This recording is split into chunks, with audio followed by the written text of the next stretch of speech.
네, 여러분 반갑습니다. 저는 방금 소개해 주신 대로 합동신학대학원 대학교에서 신약신학 강의를 하고 있는 이보구 교수입니다. 오늘은 퀴어 성서 주석 기도 먼저 할까요?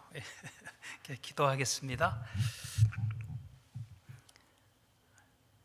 참 좋으신 아버지 하나님, 언제나 선하시고 의로우신 우리 하나님을 경외하며 죄인 되었던 우리가 의롭다 인정받고 하나님의 뜻을 따라 주님의 성품을 좇아 이 땅을 살아갈 수 있는 은혜 주신 것에 감사를 드립니다. 우리가 이 땅에서 신자로서 감당해야 될 일들이 많이 있지만 그 중에서도 오늘 우리가 이 차별금지법, 특별히 이 동성애 문제 이런 것들로 함께 고민하고 진리를 지켜내기 위해서 힘쓰는 이런 과정들에 주님께서 은혜를 베푸셔서 이 땅의 진리가 바로 서고 주의 말씀이 바로 서며 교회와 성도들이 진리 위에 굳건히 서는 은총을 베풀어 주옵소서. 오늘 강의에 하나 성령께서 인도하시고 친히 지도하여 주시며 진리 가운데로 인도해 주시옵소서. 예수님 이름으로 기도하옵나이다. 아멘.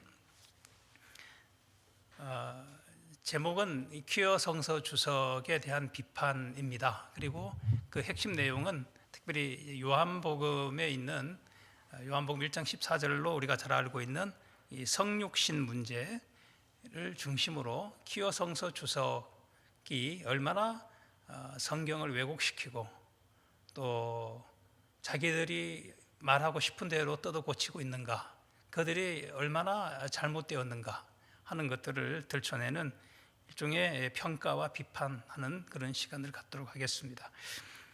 20세기 들어서 반기독교적인 세계관과 가치관에서 시작된 이 젠더 이데올로기와 이에 따른 그 성주류 운동이 세계를 뒤덮고 있습니다.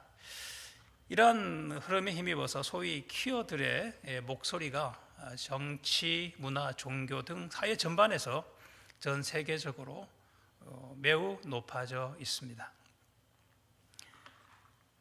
그들은 자신들의 정당성을 주장하기 위해서 2006년에 영국에서 이른바 퀴어 바이블 커멘터리, QBC라고 부르죠. 이 퀴어 바이블 커멘터리를 출판을 했습니다. 그리고 이 책을 우리 한국에서는 2021년 4월에 구약 부분을 퀴어 성서 주석 1 히브리 성서라는 이름으로 출판을 했고요. 또 그 다음 해 2월에 퀴어 성서 주석 2 해가지고 신약 성서라는 제목으로 두 권의 책이 세상에 나와 있습니다. 동성애 문제를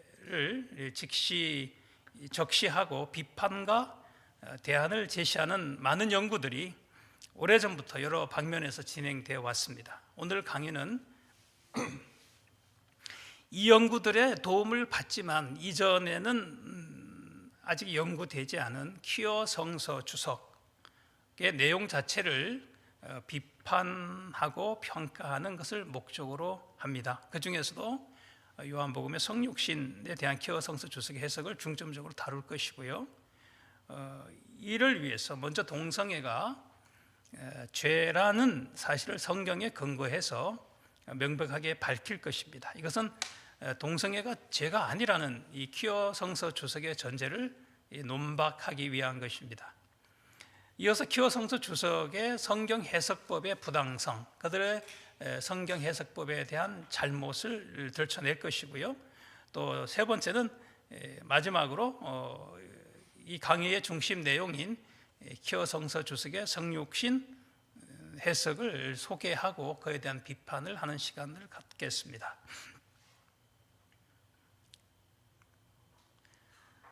동성애 문제는 제일 먼저 인간 성에 대한 문제입니다. 따라서 동성애 문제에 대한 바른 접근은 무엇보다도 바른 인간 이해에서 출발해야 합니다. 그리고 이 바른 인간 이해는 인간이 하나님에 의해 창조된 존재라는 사실에 근거해야 합니다. 이것은 본 논의의 대전제가 되겠습니다. 자, 성은 결국 하나님의 창조물이라는 것으로 시작해 볼까요? 하나님께서 만물을 창조하셨습니다. 사람도 하나님의 피조물이죠. 그래서 하나님이 자기 형상, 곧 하나님의 형상대로 사람을 창조하시되 남자와 여자를 창조하셨다고 말씀하고 있고요. 창조 때로부터 사람을 남자와 여자로 지으셨다고 예수께서 말씀하셨습니다. 여기서 남자와 여자라는 단어는 각각 남성의 성과 여성의 성을 강조하는 용어로 볼 수가 있습니다. 따라서 성도 하나님이 창조하신 것입니다. 성 자체는 그래서 거룩한 것이죠. 그래서 인간은 성적 존재이고 성은 인간됨의 기초를 이루고 있습니다. 그래서 우리 모두는 성적인 존재이고 성은 인간됨의 기초를 이루며 그것을 우리가 거룩하고 귀하게 여겨야 된다라는 것은 당연합니다. 하지만 하나님께서는 오직 두 성만 창조하셨다는 사실을 우리가 기억할 필요가 있습니다. 하나님은 제3의 성은 창조하지 않으셨습니다. 이 사실은 타협할 수 없는 절대적 진리이죠.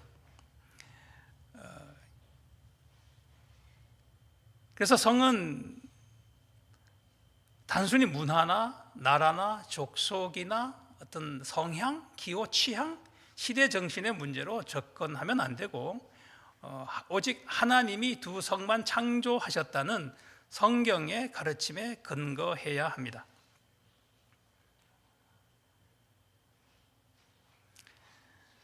성을 그럼 사용할 때는 어떻게 해야 될 것인가? 우리가 예수께서 말씀하셨습니다. 창세기에 보면 이러므로 남자가 부모를 떠나 그의 아내와 합하여 둘이 한 몸을 이룰지로다. 결혼은 성의 창조와 함께 하나님께서 제정하신 거룩한 제도입니다. 결혼은 거룩한 제도입니다. 오늘날 결혼식이 너무 코미디가 되고 이벤트가 되고 만 것은 정말 가슴 아픈 일입니다. 결혼은 하나님이 제정하신 거룩한 제도요, 타락 이전에 주신 제도요. 그래서 신자들이 결혼식을 할 때는 정말 거룩한 하나님 앞에서 드리는 예배로 드려져야 마땅합니다. 그래서 오직 남자와 여자 사이의 결혼만 하나님이 제정하셨죠. 이러한 결혼을 통해서만 성을 사용하게 하셨습니다. 존 스토트 목사님은 이렇게 말씀하셨습니다. 성경은 하나님이 제정하신 결혼을 이성애적 일부 일처제로 정의한다. 그것은 한 남자와 한 여자의 결합으로 공개적으로 인정되어야 하고 영원히 봉인되어야 하며 육체적으로 완성되어야 한다. 성경은 다른 어떤 종류의 결혼이나 성관계를 구상하지 않으며 그 이유는 하나님이 다른 대안을 마련하시지 않았기 때문이다. 자, 여기서 우리가 중요하게 생각할 것은 뭐냐면 하나님에 의해 창조된 인간은 하나님에 의해 창조된 성을 전적으로 하나님의 창조 질서를 따라 사용해야 한다는 원칙입니다. 인간은 하나님에 의해 창조됐고 성도 하나님에 의해 창조되었기 때문에 하나님의 창조 질서를 따라서 이 성을 사용해야만 한다라는 말씀이죠.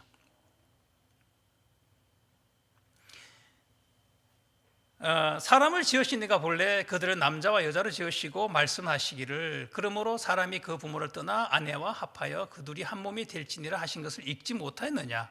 그러므로 이제 둘이 아니요 한 몸이니 그러므로 하나님이 짝지어 주신 것을 사람이 나누지 못할지니라 말씀하셨는데요, 남자와 여자로 지으셨다. 그리고 그 둘이 한 몸이 된다. 이렇게 분명하게 말씀해 주고 계신 것이죠. 그래서 남자와 여자는 지상에서 하나님의 상이한 측면을 반영합니다. 남녀는 각기 다른 방식으로 하나님을 반영할 뿐이고 둘 다 하나님의 형상을 갖고 있습니다. 인간은 남자와 여자로 만나서 하나의 공동체를 이룹니다. 이것만이 하나님의 온전한 형상을 이루는 것이고 결혼의 원래 목적은 하나님을 거울처럼 보여주는 것이죠. 그러니까 남자만으로도 아니요, 여자만으로도 아니요, 남녀가 함께 하나님의 형상을 온전히 드러낸다, 이것을 말씀하고 있습니다. 하지만 동성결혼은 한 남자와 한 여자의 관계라는 경계 바깥에 존재하기 때문에 이는 창조 질서에서 이탈한 것이고요, 하나님의 창조에는 동성애의 자리는 전혀 없습니다. 그리고 한 남자와 한 여자를 통해서 하나님의 형상을 온전히 보여주시는 그런 하나님의 의도가 여기서는 완전히 제한될 수밖에 없는 것이죠. 자, 이 사실은 시간과 공간을 초월해서 인종과 문화를 초월하는 절대적 진리입니다. 따라서 동성애 관계는 남자가 자기 아내와 결합해야 한다는 창조 질서를 어기는 죄일 수밖에 없습니다. 인간은 이 창조 질서를 따라서 결혼하여 죄송합니다. 앞으로 다시 좀 넘어갈게요.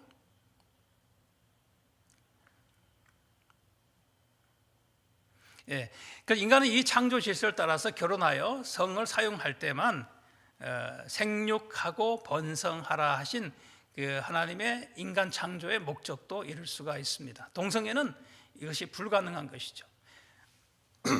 따라서 하나님이 나를 동성애자로 만드셨다, 하나님이 나를 동성애자로 창조하셨다는 주장은 있을 수 없는 억지 주장이고요, 그것은 명백한 죄에 지나지 않습니다. 그런데도 동성애를 행하는 이유는 무엇일까요? 그것은 인간이 타락했기 때문입니다. 아담과 하와는 선악을 알게 하는 나무의 열매를 먹지 말라는 하나님의 말씀에 불순종함으로 범죄하고 타락했습니다. 그리하여 하나님과 인간 사이의 질서가 깨어졌고 평화의 관계는 두려움의 관계가 되고 질서가 무너짐으로 결국은 평화는 사라지게 됐습니다. 근데 성경이 말씀하는 평화의 반대말은 불화, 이렇게 불화라고 말하기보다는 무질서라고 말합니다. 평화의 반대말은 무질서이다. 사도 바울이 말씀했습니다. 하나님은 무질서의 하나님이 아니시오, 그러나 평화의 하나님이시다라고 말씀하셨습니다. 그러니까 무질서의 반대, 하나님의 창조 질서를 어기는 것은 하나님과의 평화를 깨는 것이다, 이런 의미가 될 것입니다. 그래서 신자는 모든 것을 품위 있게 하고 질서 있게 하라고 말씀합니다. 신자의 품위는 질서를 지키는 데 있습니다. 신자는 품위가 있어야 되는데요, 그것은 외식하고 위선적으로 꾸미는 것이 아니라 하나님이 우리에게 주신 그 질서를 따라 삶으로써 결국은 신자의 품위를 지켜나가게 되는 것이죠.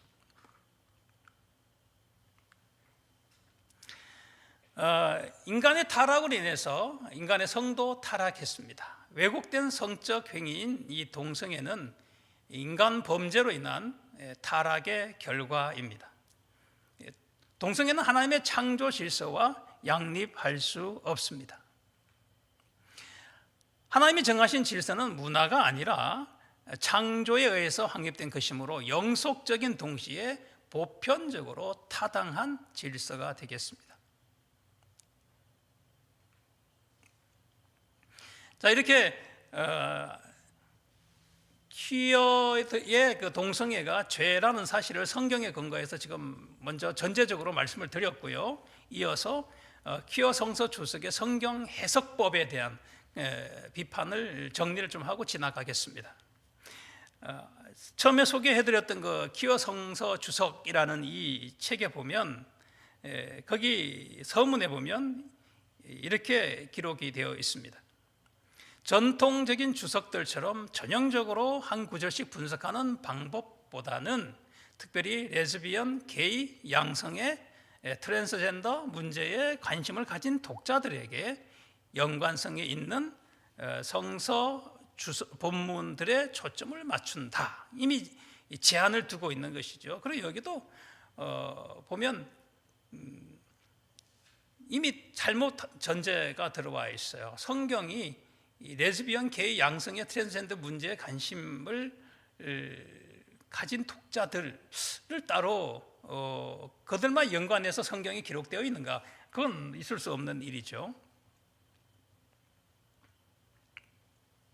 자, 이러한 전제는 이제 보편타당한 성경 해석을 버리고 성경을 자신들의 동성애 합리화를 위한 근거 본문으로, 증거 본문으로 오용한다는 사실을 스스로 밝힌 것입니다. 바른 성경 해석은 일반적으로 역사적, 문법적, 그리고 신학적 해석 방식이어야 합니다. 성경 각권은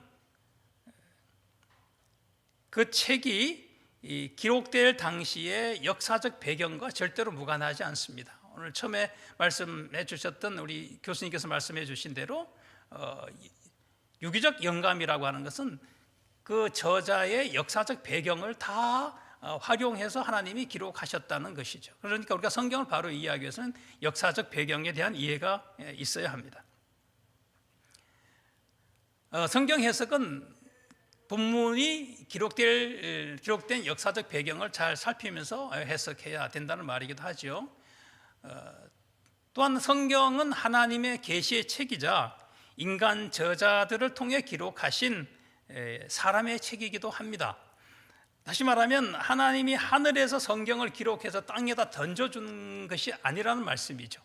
이 얘기는 무슨 얘기냐면 하나님이 오류가 없도록 다 관여하시고 돌보셨는데, 섭리하셨는데, 그러나 그 인간 저자의 언어와 문법과 환경을 다 동원해서 기록했기 때문에 성경 언어의 문법과 또는 문학적 특징에 대한 거기에 맞춰서 해석해야만 합당하다, 그 얘기를 하는 것입니다. 그리고 세 번째는 이 신학적 해석인데요. 성경 주석은 전통 신학에서 벗어나면 안 됩니다. 사도 바울이 정의한 전통이라는 말은 이렇게 말하고 있어요. 말로나 우리의 편지로 가르침을 받은 전통, 이렇게 얘기를 하거든요. 그러니까 말로나 우리의 편지로 가르침을 받은 내용을 전통이라는 말로 설명을 하는데, 그것은 결국은 예수님과 사도들을 통해서 오늘날 우리에게 전해지고 있는 이 성경을 말씀하는 것입니다. 그 성경이 우리에게 가르쳐주는 신학이 되겠죠. 그럼에도 키어 성서 주석은 이 보편타당한 성경 해석의 원리를 고의로 배척하고 있습니다. 이 주석은 성경의 원저자이신 하나님께서 본문을 기록하실 때 의도한 의미를 찾는 데는 아무런 관심이 없고, 키어들의 주장을 대변하고 변호하기 위해서 성경의 내용을 비틀고 왜곡시켰습니다.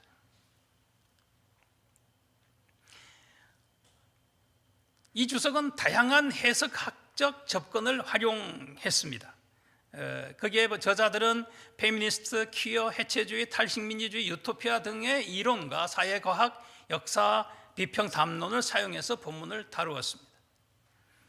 저자들은 레즈비언, 게이, 양성의 트랜스젠더 관점에서 해석하는 것이 어떻게 성서 본문의 해석에 영향을 미치는지, 어떻게 성서 본문이 레즈비언, 게이, 양성의 트랜스젠더 공동체에 영향을 끼치는지를 진지하게 다룬다고 말하고 있습니다.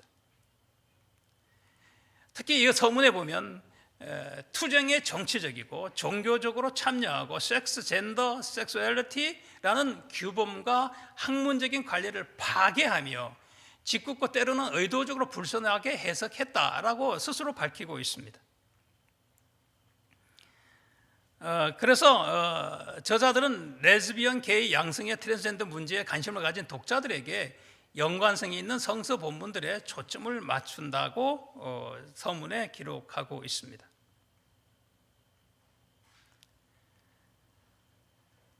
그래서 키어 성서 주석의 목적을 이렇게 밝힙니다. 지배적인 해석들의 이성애주의적인 입장과 가정을 폭로하고 그런 지배적 해석들과 구성들을 의문시하는 반 해석들을 제공하기 위한 것이다. 그래서 키어 해석은 두 가지 목표를 가지고 있습니다. 확립된 이성의 주의적인 위계 지수를 거슬러 수행하고 동시에 사회와 문화 안에 트랜스레즈바이 게이를 더 폭넓게 포함하는 목표를 위해 수행하는 성서 해석이라고 밝히고 있습니다.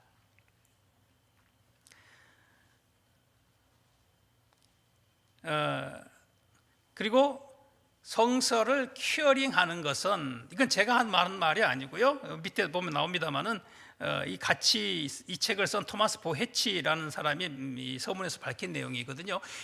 성서를 큐어링하는 것은 특이하고 규범에 벗어나게 만드는 것이고 뒤집어 흔들어서 성서 말씀이 어떻게 뒤바뀔 수 있는지 보는 것이다. 이것은 오랫동안 성차별적이고 인종차별적이고 동성애 혐오적인 성서 해석이 이미 망친 것을 망치는 것이다. 이렇게 서문에서 밝히고 있습니다.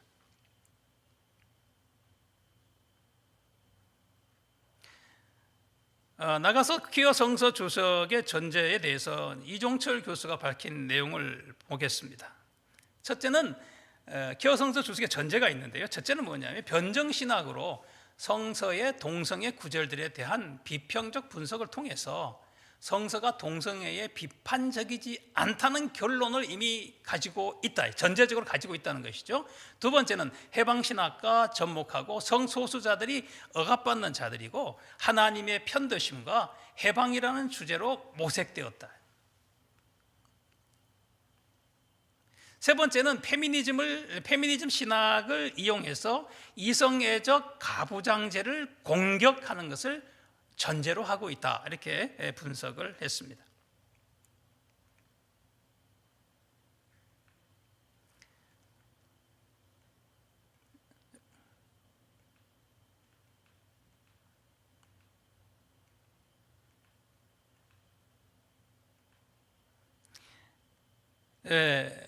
자, 그래서 키어 성서 주석의 성경 해석은 소위 키어 신학을 정당화하기 위해서 퀴어의 주장을 전제로 하고 전통적인 성경 해석 방식과 신학을 부정합니다.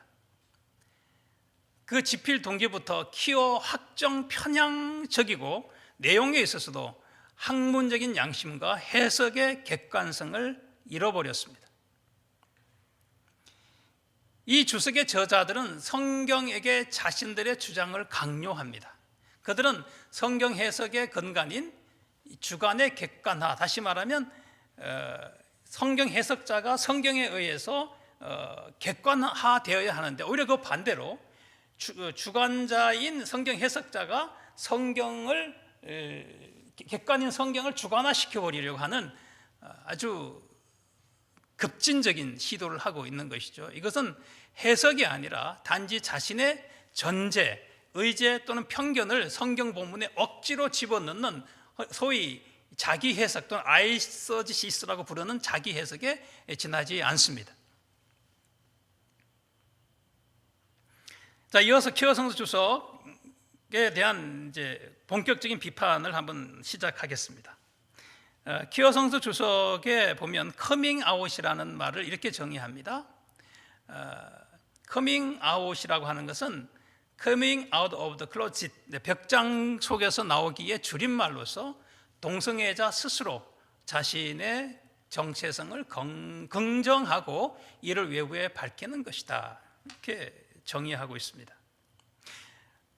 그런데 이 키어 성서 주석에서 요한복음 주석을 쓴 로버트 고스라고 하는 학자고 목사입니다. 그런데 이분은 예수 그리스도의 성육신을 이렇게 얘기해요. 하나님의 커밍 아웃이다. 예수님의 성육신은 하나님의 커밍 아웃이다. 너무 놀랍고 충격적인 발언 아닙니까? 이게 어떻게 성육신을 이렇게 말할 수 있는가?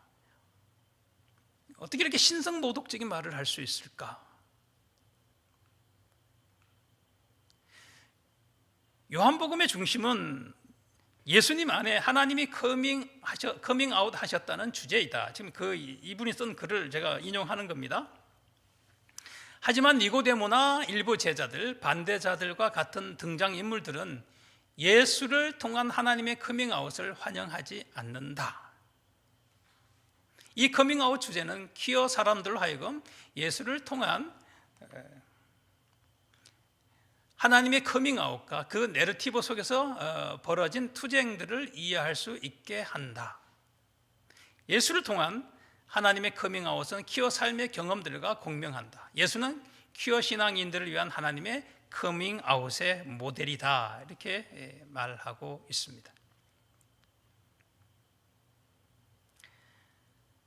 독생하신 하나님이신 예수님은 성육신 하심으로 하나님을 나타내셨습니다. 자, 왜 이 말씀을 제가 드리는 이유는 뭐냐면 이 앞에서 이 고스가 한 주장, 이 주장을 보면 예수님의 성육신은 하나님의 커밍아웃이다라는 말의 근거가 무엇이었을까? 성육신과 관련해서 그것은 바로 이 말씀이라는 것이죠. 독생하신 하나님이신 예수님이 성육신 하셔서 하나님을 나타내셨다. 이렇게 1장 18절에 그런 말씀이 있죠. 여기서 이제 고스는 예수님이 하나님을 나타내셨다와 동성애자가 자신을 외부의 동성애자로 나타내는 소위 커밍아웃과 동일한 것으로 지금 보고 있습니다. 자, 이 주장은 성경을 자기 사상으로, 자기 아이디어죠. 아이디어로 해석하는 이 아이서지시스의 대표적인 폐악입니다. 이는 성육신의 의미를 의도적으로 왜곡한 것이 아니면 아예 성육신의 의미가 도대체 무엇인지 전혀 모르고 한 말일 겁니다. 예수 그리스도의 성육신은 성 문제가 아니고 게다가 동성애처럼 죄와 관련된 것은 더더욱 아닙니다. 나가서 그리스도의 성육신은 퀴어가 말하는 것처럼 벽장 속에 숨어 있다가 나온 것도 아니죠. 말씀인 로고스 이제 말씀 이렇게 섞어서 쓰겠습니다. 로고스는 하나님과 함께 계셨고 또 동시에 하나님이신 분입니다. 그래서 로고스는 하나님과 구별은 되지만 또한 하나님 자신이기도 합니다. 그래서 로고스는 하나님과 구별은 되지만 분리는 결코 될 수 없는 하나님과 하나인 존재이십니다. 그래서 말씀과 하나님, 로고스와 하나님 사이에는 이러한 구별성과 불가분리성이 공존하고 있습니다. 자, 이러하신 말씀이 육신이 되어 우리 가운데 거하셨습니다. 태초에 계시던 로고스가 말씀이 육신이 되어 우리 가운데 거하셨습니다. 태초에 계시던 로고스가 육신이 되어 세상에 계신 것입니다. 태초는 창조 이전의 세계를 의미합니다.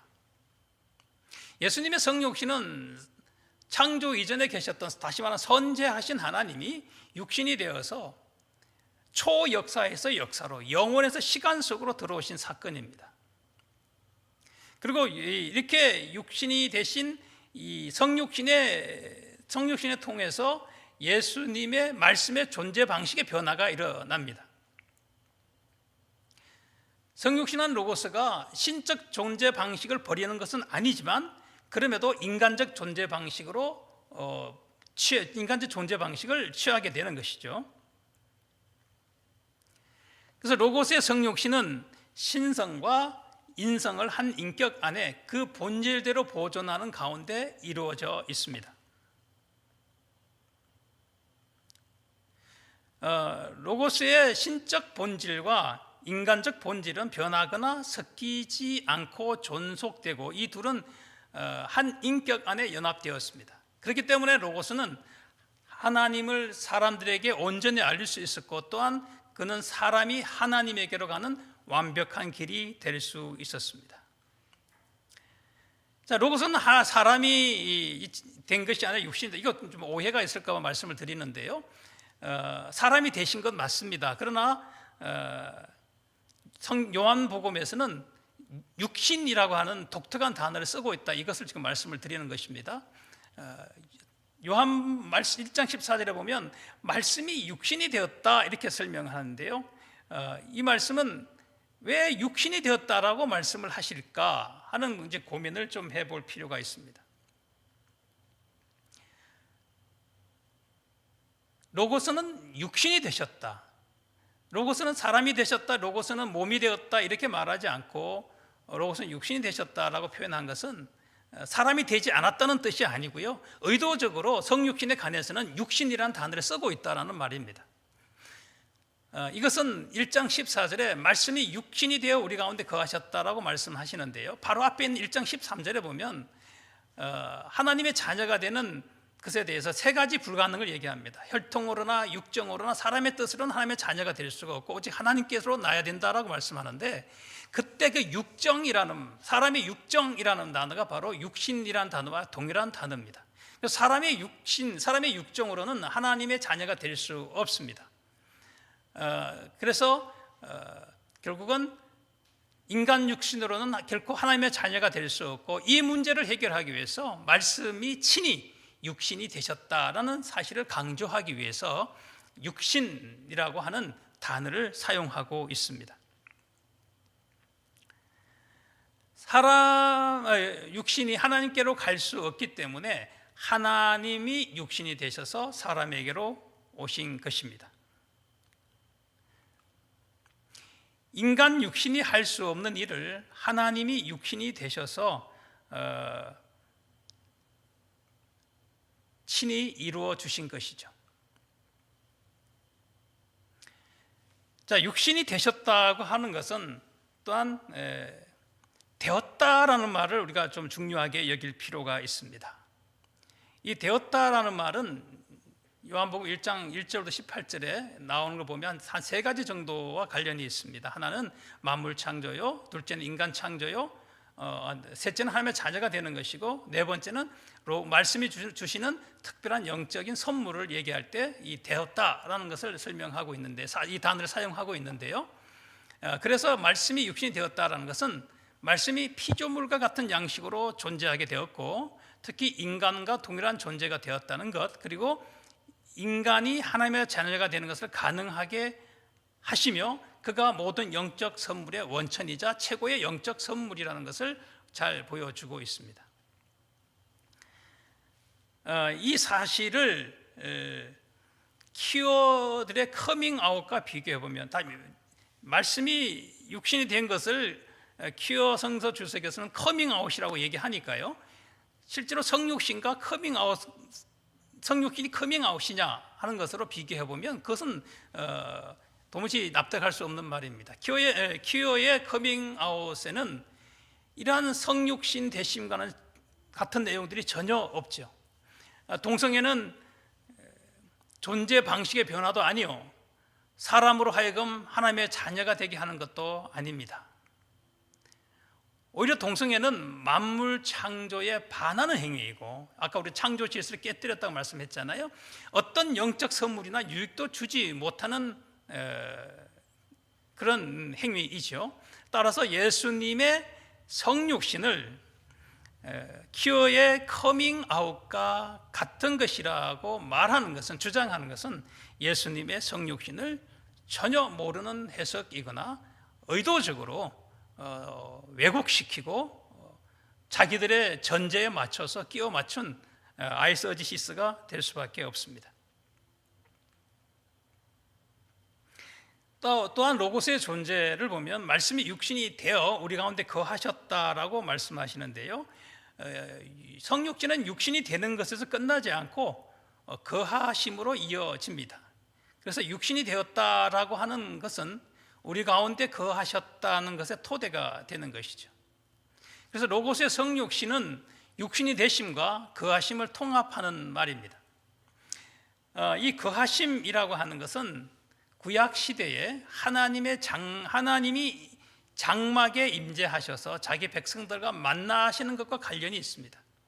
그것은 이 용어 자체가 헬라어로는 스케노라고 하는 장막을 치다라는 단어가 명사 장막을 나타내는 스케네와 같은 어근을 가지고 있고요, 또 장막을 의미한 히브리어 미시칸이라고 하는 이 히브리어는 70연역에서 스케네로 번역되어서 로고스의 거하심이 하나님의 그 백성 가운데 거하심과 같은 것이다, 이렇게 이해할 수 있게 했습니다.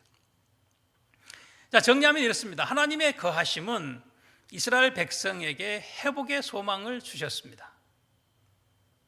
또한 로고스의 말씀도 육신이 되어 사람들 가운데 거하심으로써 그들에게 구원의 소망을 주셨습니다. 하지만 이 퀴어의 커밍아웃은 이와 근본적으로 다릅니다. 퀴어들의 커밍아웃에는 거룩하신 하나님의 인재가 있을 수 없어요. 하나님은 거룩하신 분이기 때문에 동성애라는 죄에 하나님이 그 가운데 거하실 수가 없는 것이죠. 퀴어들의 커밍아웃이 죄인들을 회복시키고 구원의 소망을 주는 것도 아닙니다. 그것은 단지 죄를 더 드러낼 뿐입니다.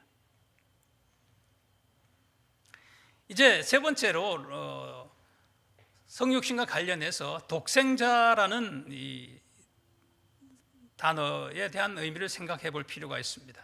이 독생자라고 하는 단어는 외동아들로 태어났다라는 이 출생의 의미이기보다는 유일하다라는 의미로 보는 것이 합당합니다. 어원적인 설명은 좀 복잡하니까요, 너무 건너뛰기로 하고요. 설명은 그렇습니다.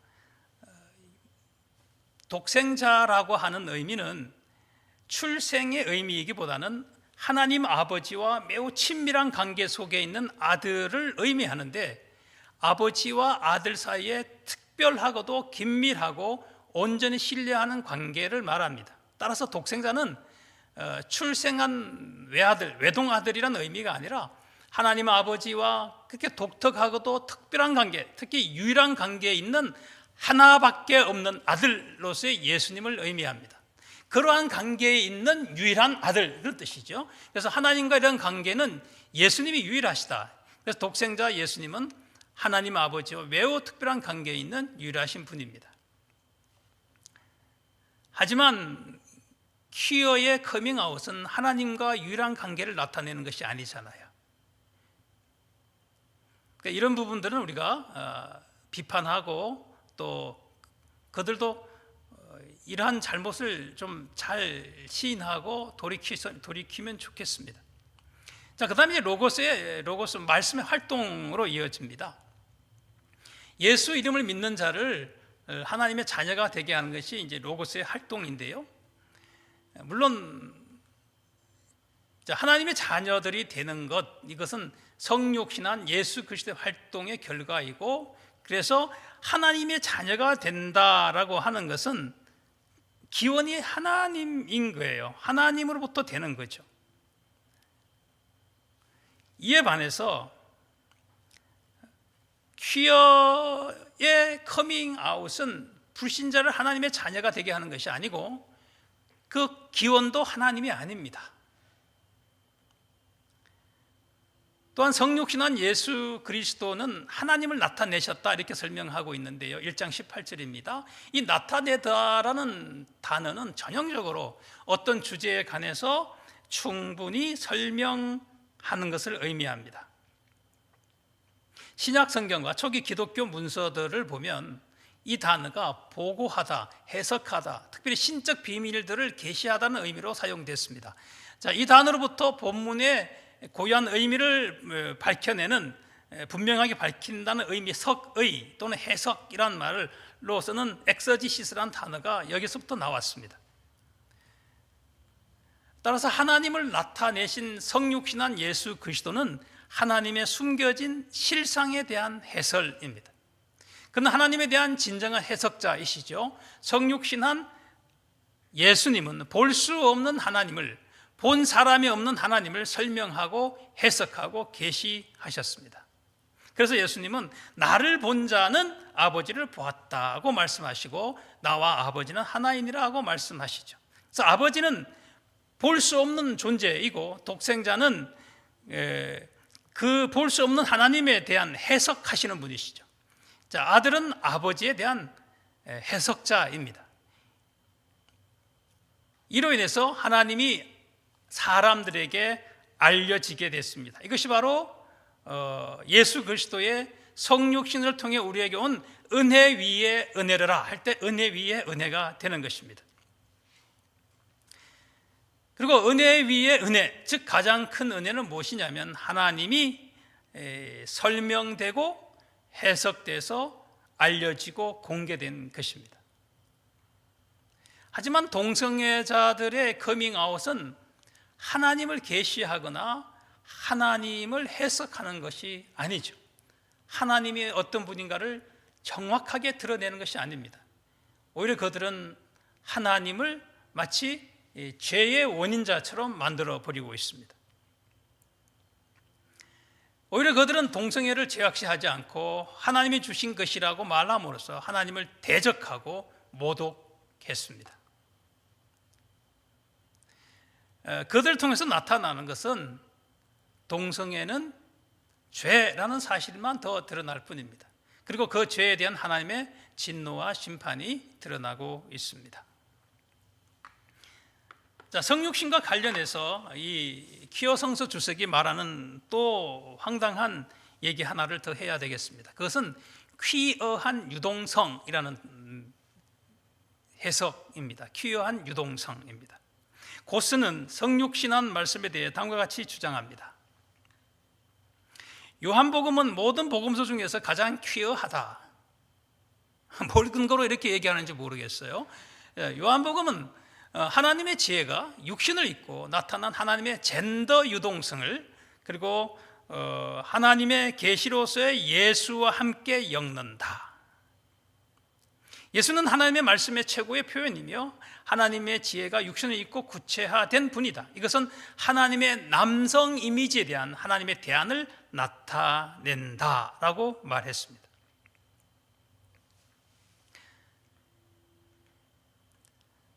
그리고 마틴 스코트라고 하는 사람도 이 요한복음 주석을 쓰면서 같이 이런 말을 했습니다.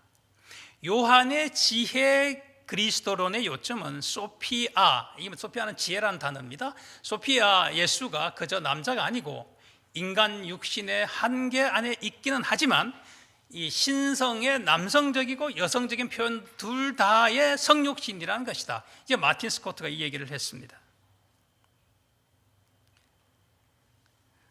이어서 이렇게 얘기합니다. 예수는 옴니젠더이고 모든 성이라는 것이죠. 남성, 여성 모두 이제 유동적으로 왔다 갔다 다 포용한다는 것이죠. 다양한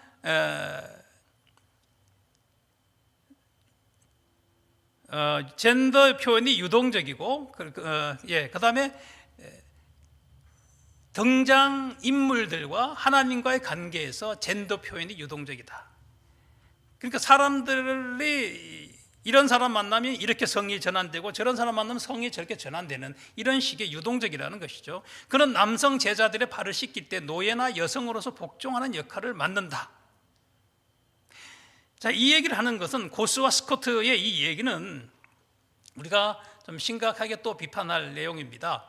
예수 그리스도가 하나님의 지혜의 성육신이므로 예수님은 성의 유동성을 가진다고 주장하는데, 그들이 이 지혜가 지혜 그리스도, 지혜이신 예수님이 왜 성의 유동성, 남성이 아니라 여성 왔다 갔다 하느냐라고 할 때 지혜라는 단어, 소피아라는 단어가 여성 명사라는 사실에 근거를 가지고 이런 주장을 하는 것으로 보입니다. 하지만 여기 대해서 우리가 비판할 내용들인데요. 하지만 요한복음에는 소피아가 단 한 번도 사용되지 않았습니다. 또 하나는 예수님은 사람들의 빛이요 세상의 빛이라는 말씀이 설 자리를 잃습니다. 왜냐하면 빛은 중성명사이기 때문에 그렇습니다. 소피아이기 때문에 예수님이 성유동성으로 움직인다면, 그러면 중성명사로 사용된 빛은 그러면 예수님이 갑자기 중성이 되는 것인가 하는 의문을 가져올 수밖에 없죠.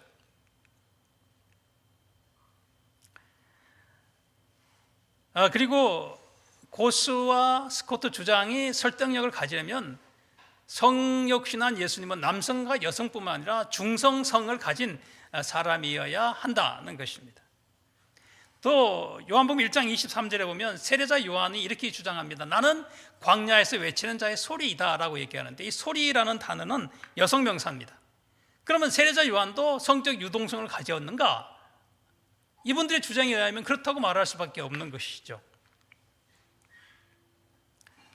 그러나 성경에는 이 단어의 성을 따라 예수님과 세례자 요한의 성을 구별하고자 하는 의도가 전혀 없습니다. 어린아이는 헬라어로 테크논인데요, 중성명사입니다. 그래서 이들의 논리를 따른다면 어린아이는 모두가 남성도 아니고 여성도 아니고 중성이어야 맞죠. 또 예수님은 육신이 되었습니다. 그런데 이 육신이라는 단어 앞에서 우리가 살핀 대로 사르크스라고 하는 이 단어는 여성명사입니다. 그렇다면 예수님은 육신적으로는 여성이어야 맞죠. 그리고 모든 사람이 육신이기 때문에 모든 사람이 여성이어야 한다는 말이 되기도 합니다.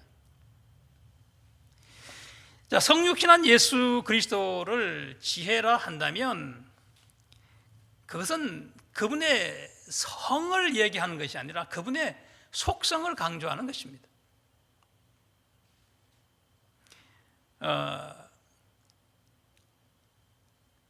하나님은 사랑이시다 이렇게 얘기할 때 그것은 하나님의 어떤 속성을 가리키는 것이지 그분의 어떤 인격이나 성을 가리키는 게 아닌 것과 같습니다. 예수님을 지혜라고 하더라도 그것은 예수님의 인격이나 성을 말하는 것이 아니고 예수와 동일시 될 수도 없습니다. 예수님을 빛으로 묘사한 것도 이와 마찬가지이죠. 예수님이 남성 제자들의 발을 씻는 행위는 그의 성적 유동성을 말하기 위한 본문이 아닙니다. 남의 발을 씻는 자는 남녀노예뿐 아니라 어린아이도 그 행위를 했습니다. 무엇보다도 예수님이 제자들의 발을 씻긴 행위는 그의 사랑을 표현한 것입니다. 요한복음 13장을 잘 보시면 그는 예수님의 사랑의 표현이에요.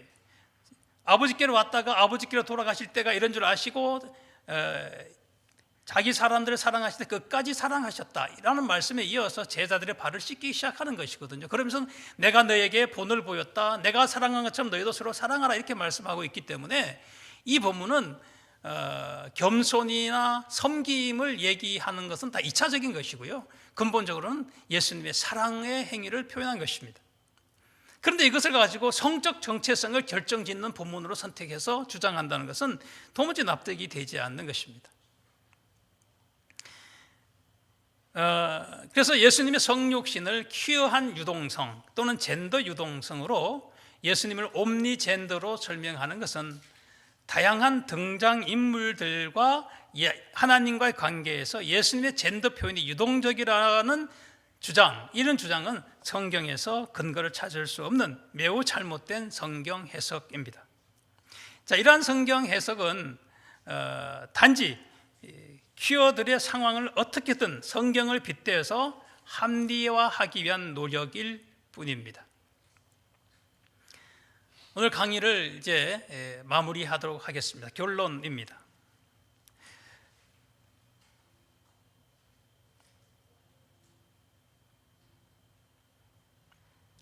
자, 구약 성경과 신약 성경은 남성과 여성의 결혼을 통한 성적 결합 이외에는 모든 성적 행위가 죄라고 명시합니다.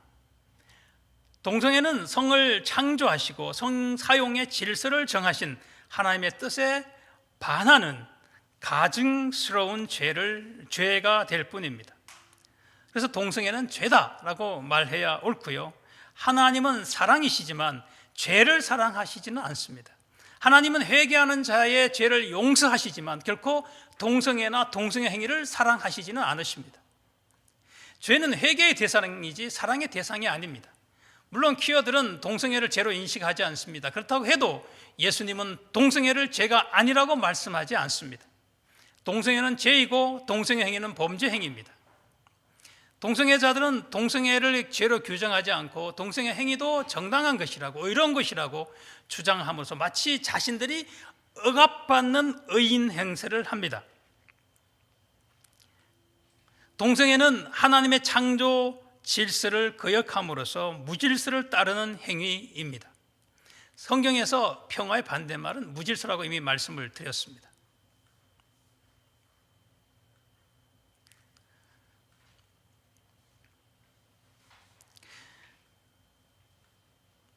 자, 그래서 키어 성서 주석은 예수 그리스도의 성육신을 키어의 커밍아웃과 같은 것이다.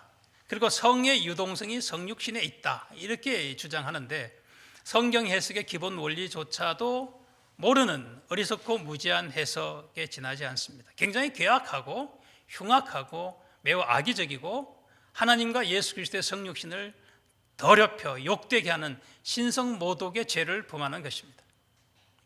그래서 키어의 커밍아웃은 단지 자기 죄를 외부에 밝히는 것일 뿐 성경은 이에 대한 어떤 정당성도 의로움도 부여하지 않습니다. 예수님의 성육신은 죄와 무관하고 오히려 인간의 죄를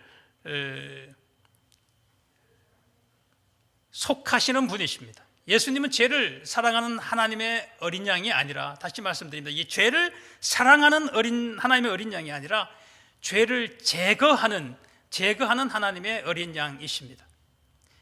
그래서 죄를 범하는 자마다 죄의 종이요, 그래서 예수님은 다시는 죄를 범하지 말라고 말씀하셨습니다. 그래서 동성애 문제는 문화의 문제가 아니며 성향이나 질병의 문제도 아닙니다. 동성애는 시간과 공간, 문화와 인종, 기질과 환경을 초월해서 행해서는 안 되는 죄일 뿐이요, 하나님이 요구하는 반응은 회개와 믿음입니다. 그래서 동성애는 회개하고 돌이켜야 하는 죄입니다. 하나님의 용납이라는 것은 회개하고 믿는 사람은 누구든지 완전히 그리고 기꺼이 용서한다는 뜻입니다. 그러나 죄를 계속 짓는 것을 묵인한다는 뜻은 분명히 아닙니다.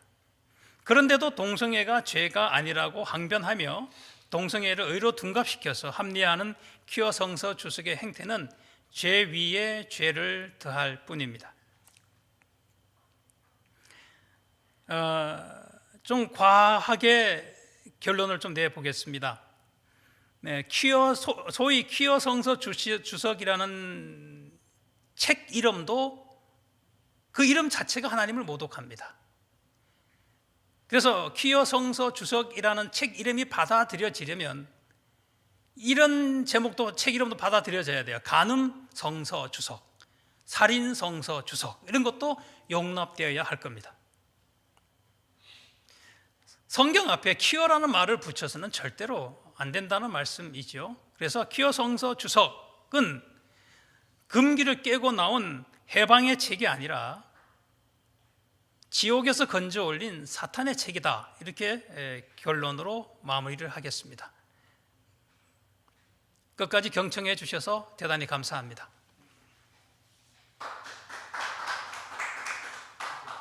네, 기도하고 마치겠습니다.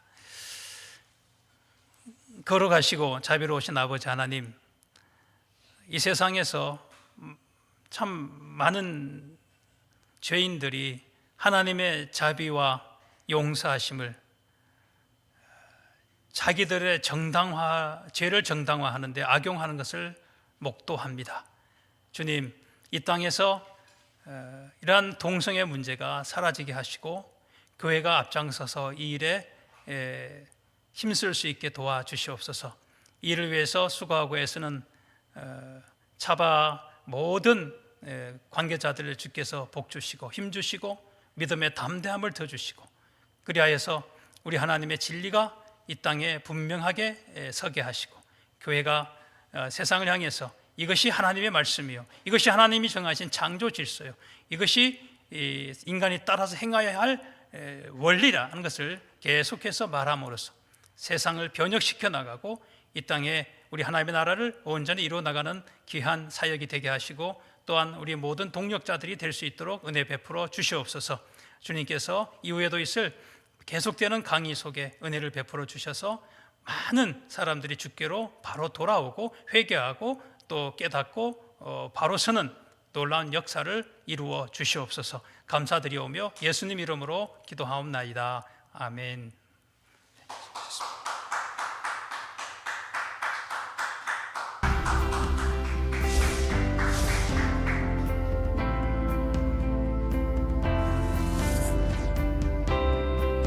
채널 공유 운동, 유튜브 채널 공유 운동에 대해서 말씀을 드리겠습니다. 차바 채널과 여러분들의 교회의 유튜브 채널이 공유된다는 게 무슨 뜻인가 하면 차바에서 매주 금요일마다 차별금지법에 관련된 좋은 영상을 실시간으로 송출하게 됩니다. 차바와가 공유된 여러분들의 교회 유튜브 방송에도 저희들이 영상이 실시간으로 송출되게 됩니다. 처음에 시작할 때 50개, 100개, 200개, 240개까지 증가했습니다.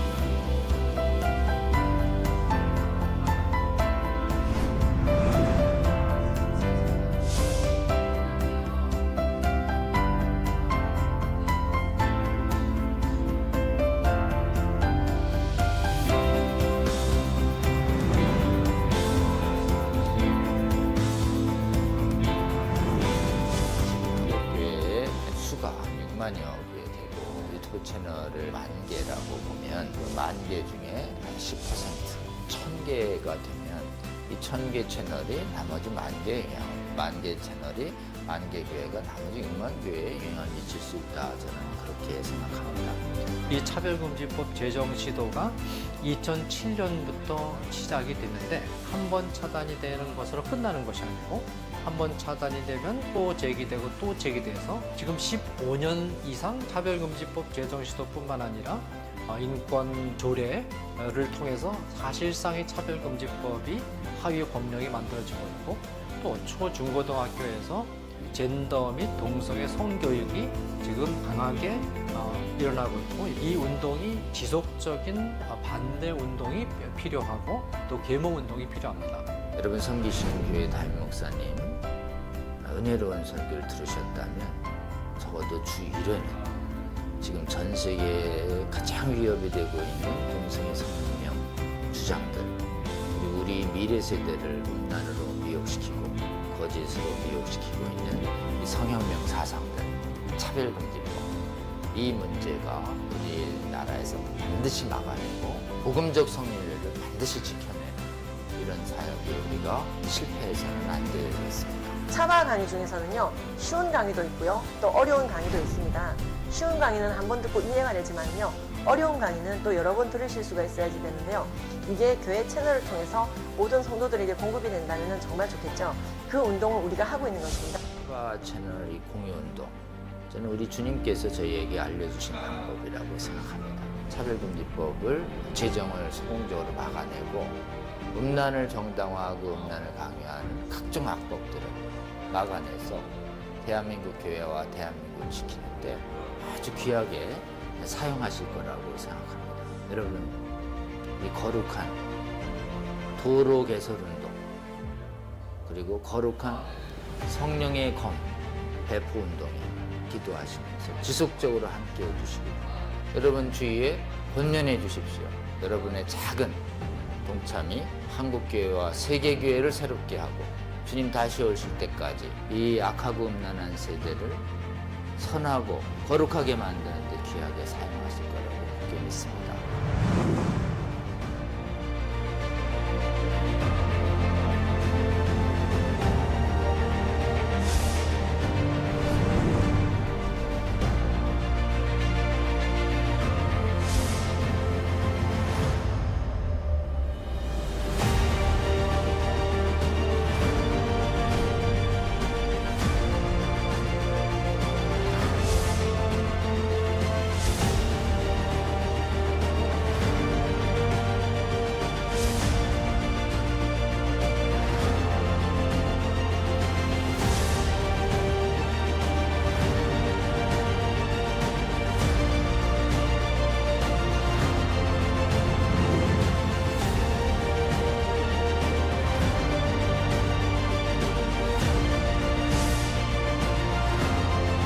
이 세상을 바꿀 수 있습니다. 차바 채널 공유 채널 공유 운동에 차바 채널 공유 운동에 꼭 꼭 꼭 부탁합니다. 화이팅! 파이팅! 화이팅!